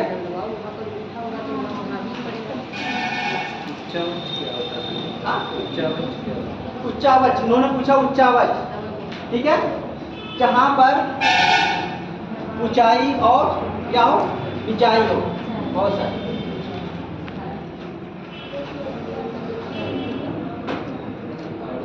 पर्वत हो, पठार हो, मैदान हो, सब क्या होते हैं? उच्चावच में आते हैं। ठीक है, ठीक है, ऊंचाई, नीचाई, खाड़ी, मैदान सब उसमें इंक्लूड होता है, उसे क्या कहते हैं? उच्चावच। अब बहुत शानदार है, पूछा करिए आप। ठीक है, ठीक है, लीजिए लैपवर्थ एवं लव के अनुसार आप लोग पढ़ के आया करिए और क्वेश्चन पूछा करिए। इसका मतलब आप लोग पढ़ते नहीं है, घर पे जाइए पढ़िए, तब दिमाग में चीजें आएंगी, ये ऐसा क्यों हो रहा है, तब आपसे मुझसे आके पूछेंगे आपने। इसलिए हम बता देते हैं। अभी देखिए अभी पूरा कंप्लीट हो नहीं पाएगा ब्रैकेट टाइम थ्योरी, इसलिए आज फिर आपका मौका है, पढ़िए जाकर घर पर, किताबें सबके पास है, घर पर जाकर किताबों को लेकर पढ़िए, ब्रैकेट टाइम थ्योरी पढ़ कर आइए, और नहीं समझ में आ रहा तब पूछिए, ठीक है, तब क्वेश्चन निकलेंगे। इसका मतलब 2 रीजन होता है, आप या तो पढ़ के नहीं आ रहे हैं या तो आपको पूरी जानकारी है। सर मेरा एक क्वेश्चन है सर, ये तारों की उत्पत्ति एक बार फिर से बता दीजिए, इसका कौन सा? जीवन तारों की सर, इसका जीवन चक्र। ठीक, अभी हम आपको इससे हम कुछ कर रहे हैं, ठीक है, तारों की उत्पत्ति वाला कुछ तो बताया था। हमारे 2 उत्पत्ति थी, कौन सी थी आपकी? द्वैतवादी और अद्वैतवादी। सर उसका जीवन चक्र। जीवन चक्र जो मैंने तारों की उत्पत्ति चरण बताया था, एक एक चरण करके, ये 8 चरण थे, 8 थे ना। आप बताए थे कि मतलब जब एक बार जब प्लेटें टकराई नहीं, वो तो उत्पत्ति हो गई, ठीक है, उसको पढ़िए आप एक बार फिर से आप सूर्य आप और जो सर नोट्स- इसमें जो दिया है ये मुझे नहीं समझ में आ रहा है, यही अच्छा, इसका अभी जीवन अभी चक्र। इसको अभी आप यहाँ जाके पूछिएगा, ठीक है, वहाँ पूछिए, ठीक है, ये हो गया आपका। तारों और प्लेटें तो इसका मतलब आप लोग या तो पढ़ नहीं रहे हैं या तो पूरी जानकारी आप लोगों को है, तो इसलिए क्वेश्चन नहीं पूरा हो रहा है। या तो पूरा जानकारी हो गई आप लोगों को तो आप नहीं पूछ रहे हैं, या तो पढ़ के नहीं आ रहे हैं, आप समझ यानी हम जो पढ़ा रहे हैं और चुपचाप सुन ले रहे हैं आप लोग। सूर्य और इसलिए घर पे जाके पढ़िए। अभी प्रैक्टिस टाइम थ्योरी आज कंप्लीट नहीं होगी तो आज जाके जरूर पढ़िएगा आप लोग, ठीक है, पढ़ के आइए, फिर मन में सवाल भरेंगे, ये है तो क्यों है, तो आप पूछेंगे, या तो आपको समझ में आ जाएगा पढ़ने से, और नहीं समझ में आता है तो आपके अंदर सवाल होंगे, तो सवाल आप मुझसे आकर पूछेंगे। तो आज जाएंगे जरूर पढ़ेंगे आप लोग, ठीक है, चलिए। तारों वाला बताए थे सूर्य और चंद्रमा से मतलब आकर कुछ मतलब गुरुत्वाकर्षण टाइप का कुछ वो रहता है, उससे उत्पन्न होता है ना। उत्पत्ति द्वैतवादी अद्वैतवादी की, ठीक है, वो क्या था, ग्रहों की उत्पत्ति के लेकर था, पृथ्वी की उत्पत्ति के लेकर। तो वो सब स्टार था, एक स्टार से अद्वैतवादी में एक स्टार से उत्पत्ति हुई, ठीक है, जिसमें क्या हुआ, वो एक गोला था, निहारिका थी, ठीक है, उससे क्या हुआ, धीरे धीरे वो चक्कर काटा, घनीभूत हुआ कांट के, जैसे कांट का क्या था, हाइपोथेसिस थी उसकी, वायुविलास की गैसीय परिकल्पना थी। तो क्या था, पहले गैस का गोला था, वो गैस का गोला था, फिर बाद में क्या हुआ, वो घूमता रहा, फिर ठंडा हुआ, उसमें से एक क्या हुआ, छल्ला बाहर निकला, फिर उस छल्ले से क्या हुआ, एक ग्रह की उत्पत्ति हुई। मतलब उस टाइम उन्होंने 9 ग्रह थे, उस टाइम क्या थे, 9 ग्रह थे। 2006 के बाद क्या हुआ, 8 हो गए, क्योंकि वो यम या प्लूटो को बाहर कर दिया गया, क्योंकि वो जो ग्रह की विशेषताएं होती हैं उसको फुलफिल नहीं कर रहा था। 4-5 विशेषताएं होती हैं उसको कर नहीं पा रहा था, इसलिए उसको बाहर किया गया। तो वो 9 ग्रह बने वहां पर उस टाइम निकल के, ये थी एक तारे से, मतलब द्वैतवादी, मतलब एक तारे से थी। द्वैतवादी मतलब 2 तारा, एक तारा पहले से था, एक तारा कहीं से और आया, एक तारा और कहीं से आया। फिर क्या हुआ, जो ये निहारिका थी इसकी तारा का जो था, उसमें से क्या हुआ, ये फिलामेंट बाहर निकला। क्या हुआ, फिलामेंट बाहर निकला।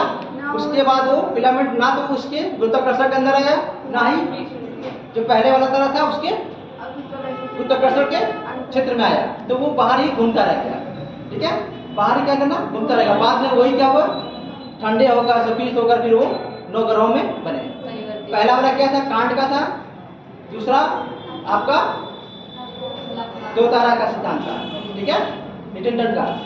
उसके बाद पहले वाले में क्या था, लैप्लास का भी था, जो क्या था, निहारिका परिकल्पना। उसमें क्या था, एक नेबुला था, कांट वाले में क्या था, आपका बारी बारी से 2 छल्ले निकले, और निहारिका में क्या था, एक ही छल्ला निकला, उससे आपके 9 ग्रह हो गए। ये डिफरेंस था बस, और कुछ आप उसको नोट्स को पढ़िए जो लिखा है, ठीक है। ये तो पहली क्लास थी आपको, मतलब उसी टाइम आपको पढ़ना चाहिए, तो उसी टाइम पूछना चाहिए। तो पढ़िए एक बार, उस पढ़ने को पलटिए, उसको पढ़िए, कोशिश करिए एक बार पढ़ने की। घर पे जाने के बाद पढ़ते हैं नहीं आप लोग, कभी कभी नहीं, उसको रोजाना पढ़िए, ठीक है। हाँ, तो ये हो गया। तो एक बार पढ़ो फिर दोबारा कुछ दिन बाद भूल जाता है, जैसे जिस दिन आप पढ़ाए उस दिन पढ़े फिर कुछ दिन बाद। अच्छा ये बताइए, आप एसडीएम बनने जा रहे हैं, हाँ, तो आप चाह रहे हैं कि जो टेक्वाल की तैयारी करता है उसके अनुसार पढ़ के हम एसडीएम बन जाएंगे? इसके लिए कुछ एक्स्ट्रा एफर्ट लगाना पड़ेगा ना आपको। Yes sir. तो इसके लिए थोड़ा मेहनत करिए, थोड़ा अलग बनने की कोशिश कर रहे हैं तो अलग मेहनत भी करनी पड़ेगी आपको। तब तक सोने का टाइम ही नहीं है। नहीं तो उसको करिए आप लोग, ठीक है। थोड़ा अलग से शेड्यूल बनाइए, अलग से पढ़िए, थोड़ा मुझसे याद अलग नहीं बने। रह जाता है तो हम याद करते हैं। सही कह रहे हो। और वो कंफ्यूजन हो जाती है जब दोबारा कुछ मतलब दिन बाद। हाँ सर, यही बात हम बोल रहे थे। ठीक है, उसको आप पढ़ेंगे बार बार, कोई चीज़ नहीं, याद करने की जरूरत नहीं, समझने की जरूरत है और उसे बार बार पढ़ने की जरूरत है। मैंने कहा था मैप देखने की, जैसे ये मैप देख रहे हैं हम, इसे याद थोड़ी नहीं करना है, इसे आपको क्या करना है, रोज पर डे आपको क्या करना है, नहीं टाइम मिला आपको सिर्फ 20 मिनट दीजिए, इसको 20 मिनट दीजिए, आपको पता चल जाएगा इसका मोरक्को अफ्रीका महाद्वीप के किस क्षेत्र में है, पूरब में है, पश्चिम में या दक्षिण में है। तो आप उसको देखेंगे बार बार तो चीज़ें क्या होंगी आपको रिवाज होंगी, तो आपको अपने आप को दिमाग में आ जाएगा, ठीक है। इसलिए रटने की जरूरत नहीं है। चलिए अगला, रिपोर्ट और लब्ध के अनुसार, रिपोर्ट और लब्ध के अनुसार।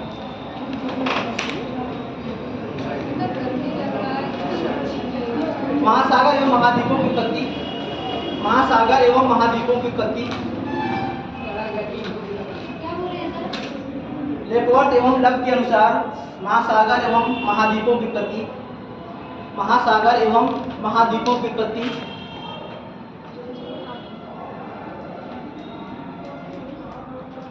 का मुख्य कारण, महाद्वीपों की उत्पत्ति का मुख्य कारण,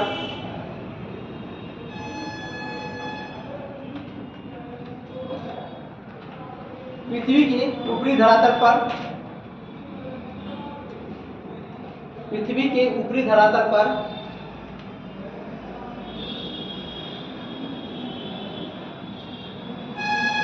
वलन की क्रिया का होना बताया, वलन की क्रिया का होना बताया, फोल्डिंग, वलन की क्रिया का होना बताया, ठीक है। ये लोग क्या थे, ये लोग अपना एक हाइपोथेसिस दिए, एक परिकल्पना दिए कि ऐसे ऐसे पृथ्वी की उत्पत्ति, महासागर की उत्पत्ति हुई, ठीक है, क्योंकि यह परिकल्पना थी, सिद्धांत नहीं था। इसके बाद आते हैं लोथियन ग्रीन का चतुष्फलक सिद्धांत, इसका आता है लोथियन ग्रीन का चतुष्फलक सिद्धांत। ये क्या कहते हैं कि एक गोला है, हमें बताया लोथियन ग्रीन का एक गोला है, उसके ऊपर दबाव पड़ता है चारों तरफ से, तो क्या होता है वो कहीं कहीं वो उसका क्षेत्र क्या होता है, धंस जाता है नीचे की तरफ उसका होता है, कहीं कहीं वो क्या होता है ऊपर उड़ जाता है। जो उठे हुए भाग थे वो क्या होंगे, महाद्वीप हो गए, और जो धंसे हुए भाग थे वो क्या होंगे, महासागर हो गए।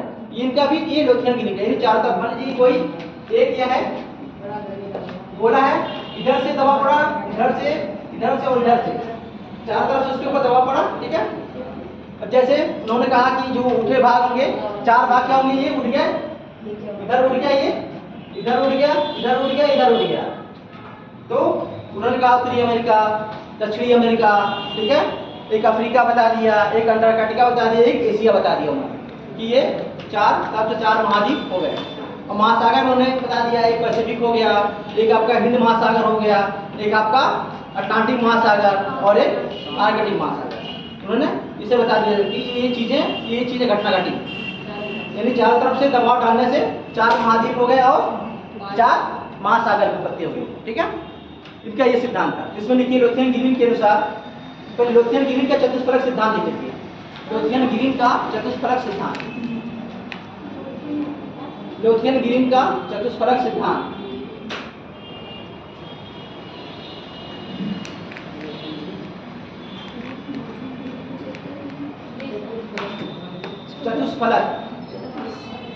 चतुष्फलक सिद्धांत,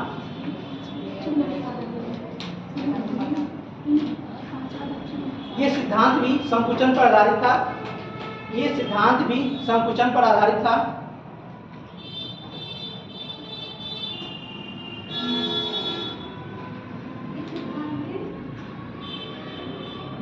संकुचन पर आधारित था।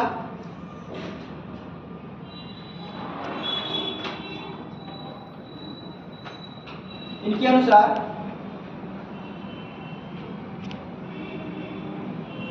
यदि एक गोला को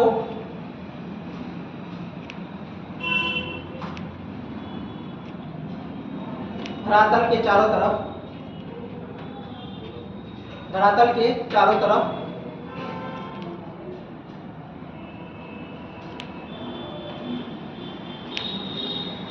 से समान दबाव डाला जाए तो वो गोला चतुष्फलक आकृति में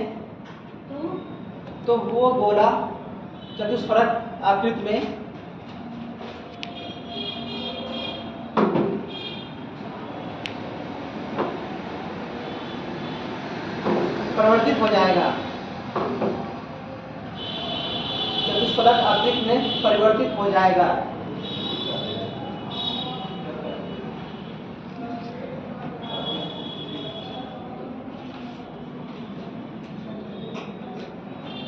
इस सिद्धांत को ग्रीन ने पृथ्वी पर लागू किया।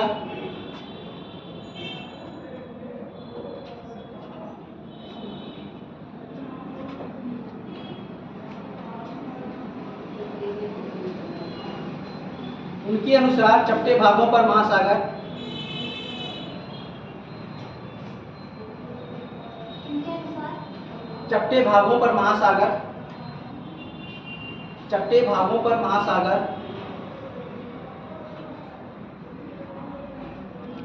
और कोण वाले भागों पर महाद्वीप का निर्माण हुआ।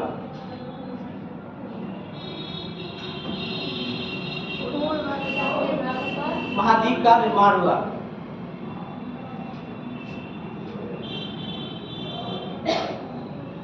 सर तब तो पृथ्वी को चतुष्कोणीय होना चाहिए ऐसे। हाँ, इनके अनुसार होना चाहिए था, हाँ। लेकिन गोल है। हाँ, इनके अनुसार ऐसा होना चाहिए। ठीक है।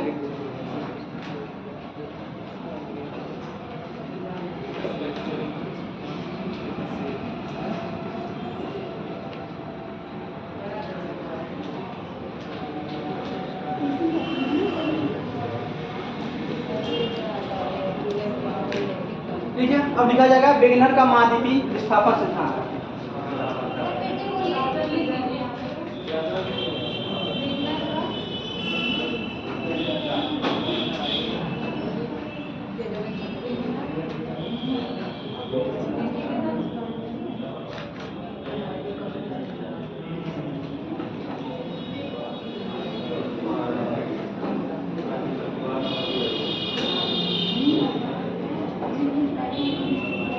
विस्थापन सिद्धांत। इसके अलावा और भी सिद्धांत हैं, किताब पढ़िएगा आप लोगों को, उसमें बहुत सारी हाइपोथेसिस मिलेगी आपको। ठीक है, बहुत सारी परिकल्पना।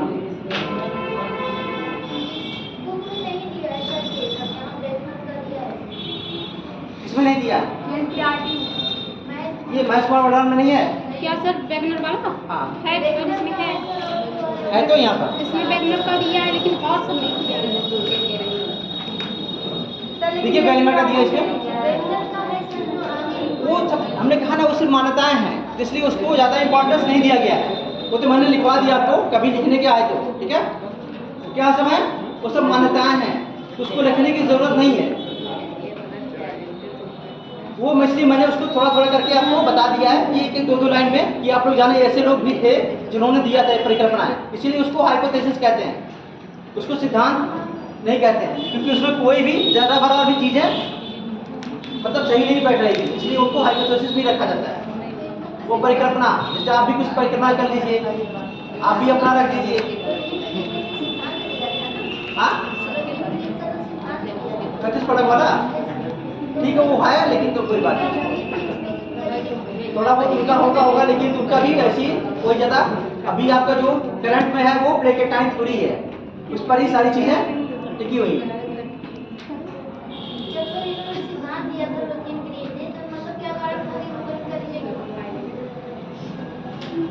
मतलब कितने महाद्वीप हैं? सिर्फ 4 ही महाद्वीप हैं, और भी तो उसको उन्होंने क्लियर नहीं कर पाया, उसको ये क्लियर नहीं बता पाए। इस हिसाब से देखा जाए तो और भी तो होने चाहिए था ना, तो 4 ही हुआ क्यों? इसलिए इनका क्या हुआ, वो निगलेक्ट कर दिया गया। इसके बाद वेगनर का आते हैं, तो वेगनर का महाद्वीपीय विस्थापन सिद्धांत।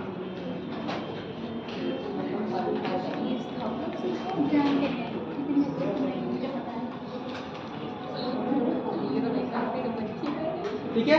वेगनर के अनुसार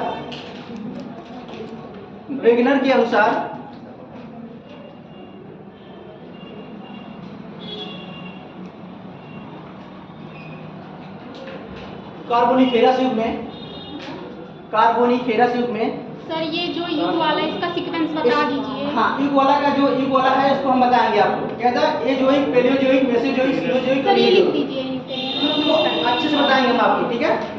ये कहता है एरा एपॉक पीरियड होता है, ठीक है। तो ये चीजों को पहले एजोइक, पैलियोजोइक, मेसोजोइक, सिनोजोइक, फिर इसको हम डिवाइड करेंगे प्राथमिक युग, द्वितीय युग, तृतीय युग, चतुर्थ युग, ठीक है। फिर इसके बाद हम कार्बोनिफेरस युग, ट्रियासिक युग, ठीक है। फिर आपके प्लेस्टोसीन, ये सब चीजें अलग अलग, वो चीजों को 3 चीजों में रखेंगे। वो किसी दिन हम आपको कर देंगे, ठीक है, सीक्वेंस बता देंगे कब कब जीवों की उत्पत्ति हुई इस युग में, कब रीढ़ वाले आए, कब बिना रीढ़ वाले जीव आए, सब चीजों को बता दिया जाएगा। थोड़ा सा पेशेंस रखिए। चलिए, वेगनर के अनुसार कार्बोनिफेरस युग में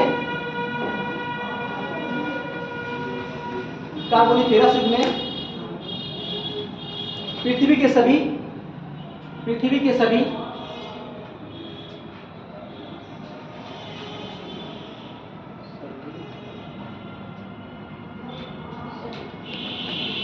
स्थलखंड आपस में जुड़े हुए थे।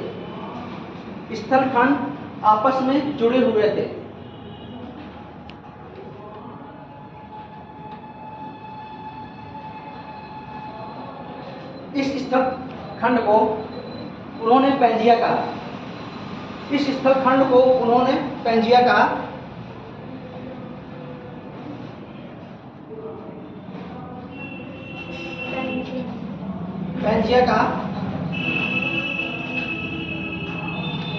और उसके चारों तरफ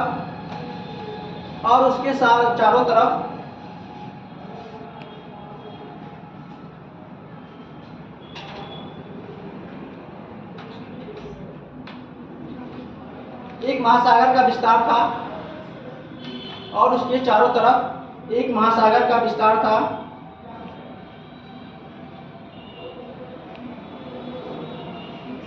जिसे उन्होंने पैंथेलासा कहा।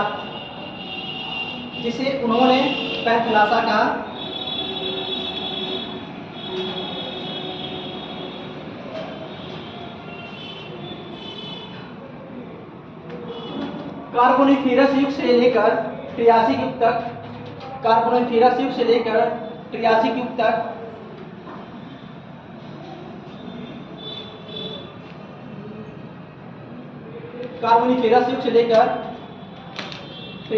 तक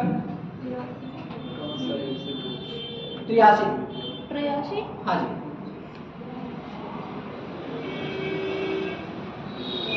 पैंजिया का विभाजन हुआ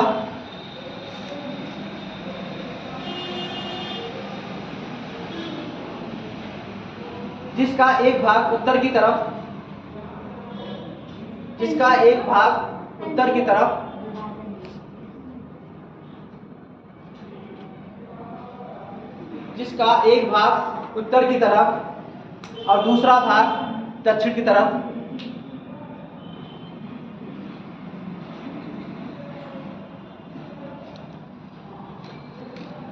किसका हुआ, यानी उसका किसका हुआ, मूवमेंट हुआ। उत्तरी भाग को अंगारा लैंड,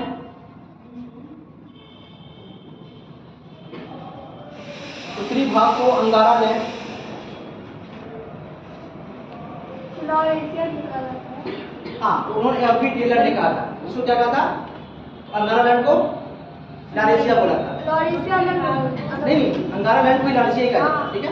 लेकिन उन्होंने किसने कहा था, वो एफ.बी. टेलर ने कहा था। वेगनर ने उसे क्या कहा था, अंगारा लैंड। लारेशिया किसने कहा था, टेलर। इसके पहले जो आए थे, ठीक है, उनका भी है।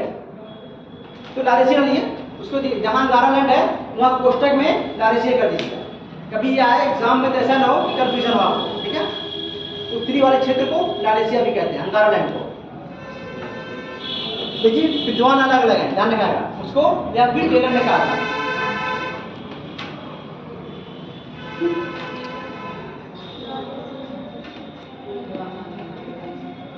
ठीक है, ये हो गई। इसमें कुछ चीज़ें अभी लंबा चलेगा। ये जो अस्थापन का उन्होंने बताया अब ऐसे मान लीजिए आपके पिताजी हम पूछे आपका क्या नाम है? मैं पूछूंगा आपका पिताजी का नाम क्यों रखा गया? ठीक, उनका जो मन में आया उन्होंने नाम रख दिया उसको, कंजिया ही कहा। ठीक है, ठीक है, कंजिया का आपको निकलता होगा तो हम आपको बता दें। ठीक है, ऐसा कुछ होता होगा कंजिया।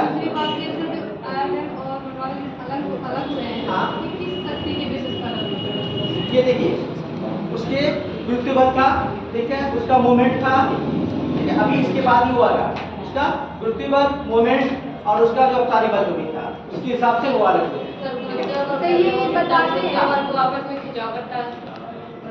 मुझे बताया था कि मूवमेंट की वजह से होता है। हाँ, इसके बाद मूवमेंट की वजह से ही होता है, जो भी चीजें जैसे अलग हुआ, ठीक है, वो मूवमेंट की वजह से हुआ। मृत्यु बल उनका था, उनका जो मूवमेंट जो घूर्णन बल था पृथ्वी का, उसके हिसाब से। ठीक है, और लेकिन इसको अभी भी पूरा कंप्लीट नहीं हुआ है। इसको क्या करना है, आपको पढ़ के आना है, पढ़ के आना है। ये भी वेगनर का मानवीय विस्थापन सिद्धांत और सिलेक्टिव टाइम थ्योरी दोनों पढ़ के आनी है आपको। पढ़ के आइए, फिर उसके बाद क्या करना है, क्वेश्चन पूछिए। ठीक है, और हाँ, नदी के बारे में मैंने कहा था, उत्तरी अमेरिका, दक्षिणी अमेरिका और मध्य अमेरिका, इनकी नदियाँ जो मुख्य मुख्य नदियाँ हैं, जैसे उत्तरी अमेरिका में आपकी हो गई Mississippi, Rio Grande, Colorado, Mackenzie. ठीक है, ये सब नदियाँ हैं। इनका ओरिजिन कहाँ से हो रहा है और कहाँ गिर रही है, किस महासागर में, मतलब वो आर्कटिक में गिर रही हैं कि वो प्रशांत में गिर रही हैं कि वो मैक्सिको की खाड़ी में गिर रही हैं कि अटलांटिक महासागर में। तो ये आपको करके लाना है। जो उत्तरी अमेरिका थी वो एक ही महासागर में गिरेगी। उनका ढलान कैसा है, उनका जैसे मैकेंजी है, मैकेंजी कहाँ बह रही है, अलास्का की तरफ बह रही है। ठीक है, इसका ढलान कहीं और है। ठीक है, जो कोलोराडो बह रही है, रियो ग्रांडे बह रही है, इसका ढलान कहीं और है। मिसिसिपी क्या बह रही है, मिसिसिपी कहाँ बह रही है, मध्य अमेरिका से होकर आ रही है, तो इसका ढलान मैक्सिको की खाड़ी में है। तो आपका सबका देखना पड़ेगा ये। ठीक है, इसलिए हम आपको बार बार कह रहे हैं, देख कर आइए। ठीक है, इसको हम दिखाएंगे, नदियों की दिखाएंगे। साउथ अमेरिका वाला है तो मतलब बहुत ज्यादा नदियों का नाम है। अच्छा ठीक है, उसको भी साउथ अमेरिका और उत्तरी अमेरिका दोनों नदियों के बारे में लिखवा देंगे। ठीक उत्तरी है, अमेरिका में तो 23 मतलब 23 देश में तो मतलब कुल मिला कनाडा हुआ। ठीक है, जो भी है, लेकिन एक एक स्टेप करिए आप लोग। ठीक है, घबराने की जरूरत नहीं है, धीरे धीरे ऐसे में पेशेंस से पढ़िए। हाँ चलिए पीछे